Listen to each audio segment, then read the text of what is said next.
ẹ̀yin ará ìpínlẹ̀ Èkó ẹ gba àlàáfíà láàyè, mìmì kan kò ní mì yín.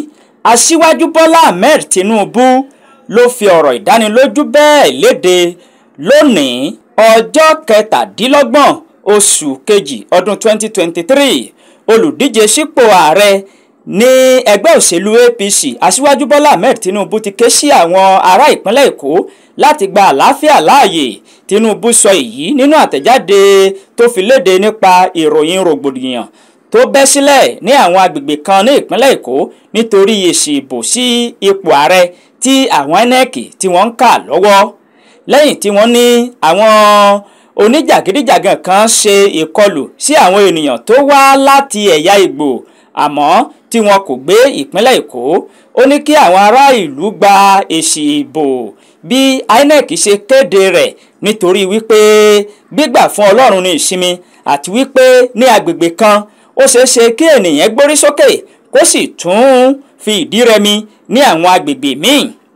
Aṣíwájú Bọ́lá Ahmed Tinubu ó rọ àwọn ènìyàn wípé kí wọ́n gba èsì ìbò tí wọ́n kéde ní agbègbè kan ní ìpínlẹ̀ Èkó wípé olùdíje sípò ààrẹ lábẹ́ àsíá ẹgbẹ́ òṣèlú Labour Party ìyẹn Peter Obi bó ṣe borí ní agbègbè kan ní ìpínlẹ̀ Èkó. Tinubu ní ohun tó mú kí ìjọba tiwantiwa wuyì ni pé àwọn ènìyàn ní ẹ̀tọ́ láti dìbò fún ẹni tó bá wù wọ́n lọ́kàn.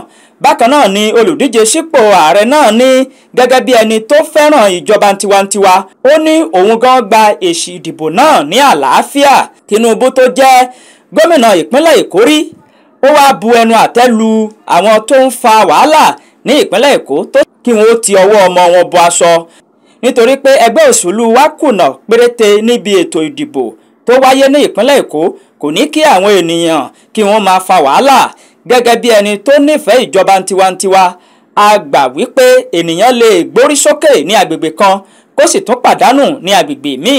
Nítorí náà ẹ gba àlàáfíà láàyè ní ìpínlẹ̀ Èkó kí kíka èsì ìbò kó lè lọ ní ìrọwọ́ ìrọsẹ̀. Ẹ̀yin ará ìpínlẹ̀ Èkó ẹ gba àlàáfíà láàyè, mìmì kan kò ní mì wá.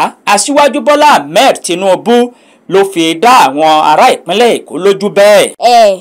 Ẹ dúró ná, ẹ má tì lọ, ẹ dákun ẹ bá wa subscribe kì í já owó ènìyàn, bẹ́ẹ̀ ni kì í kó dátà ènìyàn lọ. Kí ẹ fi máa rí àwọn iṣẹ́ wa tuntun ni ẹ subscribe.